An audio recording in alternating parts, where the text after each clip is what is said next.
Je souhaitais à nouveau m'adresser à vous aujourd'hui pour vous parler du pass sanitaire. En effet, les courriers se multiplient, les demandes, les interrogations. Donc je préférais faire cette vidéo qui me permet de retracer davantage tout ce qui s'est passé ces derniers jours. En effet, dans la nuit de jeudi à vendredi, les députés ont adopté en première lecture le projet de loi relatif à la gestion de la crise sanitaire. Finalement, c'est en commission mixte paritaire que le texte a été définitivement adopté dimanche, c'est-à-dire que nous sommes arrivés à un compromis entre le Sénat et l'Assemblée nationale pour prendre toutes les mesures nécessaires afin de faire face à la propagation du virus et notamment du virus Delta qui aggrave la situation. Je souhaite faire plusieurs points avec vous. Tout d'abord sur les courriers que j'ai reçus. Donc j'ai reçu sur ma circonscription des courriers en recommandé de 12 citoyens et j'ai reçu environ 150 mails de personnes donc, qui habitent ma circonscription. Je peux comprendre les interrogations et en tant qu'élu, je me dois de vous répondre, donc je le ferai par écrit. Mais d'ores et déjà, je souhaite, à travers cette vidéo, manifester une certaine surprise et même une certaine déception par rapport à certaines personnes. En effet, sur les lettres recommandées qui m'ont été envoyées, il s'agit de lettres types et notamment donc une émanant d'un élu. J'ai été choquée, voire déçue de pouvoir faire l'objet de menaces alors que ma porte a toujours été ouverte et je pense que j'ai toujours essayé de représenter les intérêts des citoyens. Même si on ne peut pas arriver à une unanimité, en tout cas j'ai toujours essayé de répondre au plus grand nombre et essayer de représenter leur voix au niveau national.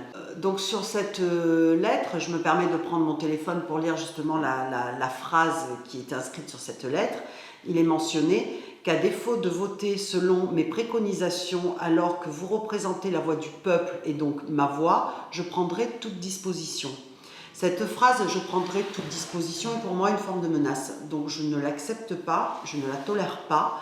Je suis prête à répondre à tous les points précédents, mais en tout cas, je pense que les lettres peuvent se terminer autrement. Et si je suis la voix du peuple, je suis également la voix de mes électeurs et je suis également la voix du plus grand nombre. Donc pour l'instant, je me rattache au plus grand nombre et je suis surtout inquiète de la santé et de la sécurité sanitaire de mes concitoyens. Donc pour l'instant, les décisions que je prends iront toujours dans ce sens. Une fois cette parenthèse refermée, je souhaite vous parler davantage donc, du pass et des différentes mesures que l'on a souhaité prendre. C'est un ensemble cohérent auquel nous avons abouti suite aux négociations qui ont été menées par les députés concernés donc, dans la commission mixte paritaire. Il y aura une prorogation du régime de sortie de l'état d'urgence sanitaire jusqu'au 15 novembre et une extension à de nouveaux lieux. Il y aura un isolement obligatoire des personnes atteintes par la Covid-19 et surtout une vaccination obligatoire pour certaines personnes. Donc il est vrai que ces dispositions ont été imposées par une dégradation rapide de la situation. C'est une situation qui s'aggrave, notamment sur le littoral, que ce soit au niveau de la Méditerranée ou de l'Atlantique. Pourquoi ? Parce qu'il y a un brassage de population qui fait qu'en effet, le Covid étant beaucoup plus contagieux, eh bien, les cas sont beaucoup plus nombreux. Donc il était vraiment nécessaire d'adapter les décisions à la situation actuelle. Donc je peux entendre certaines critiques qui disent que nous sommes toujours en train de changer les dispositions, mais il ne s'agit pas d'un changement de disposition, mais plutôt d'une adaptation de toutes ces mesures qui doivent être prises par rapport à une situation qui aujourd'hui est différente. Ensuite, en ce qui concerne la vaccination, je le répète, elle n'est pas obligatoire dans la majorité des cas, puisque vous pouvez très bien présenter un test négatif qui suffit à l'accès à certains lieux. Donc je peux comprendre que pour certains c'est une restriction aux libertés, mais il est essentiel de privilégier ceux qui sont vaccinés, ceux qui jouent le jeu du vaccin.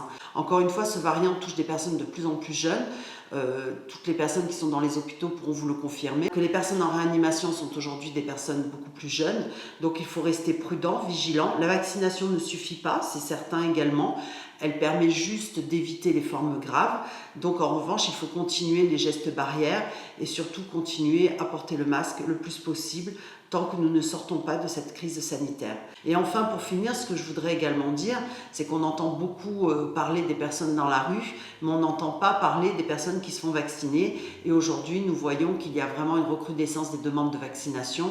Donc je suis plutôt confiante sur la responsabilité individuelle et collective de chacun pour que justement, ensemble, nous arrivions à la fin de cette épidémie qui nous empêche de vivre normalement. Et la seule issue justement pour retrouver nos habitudes, nos amis, notre famille et notre vie, c'est la vaccination.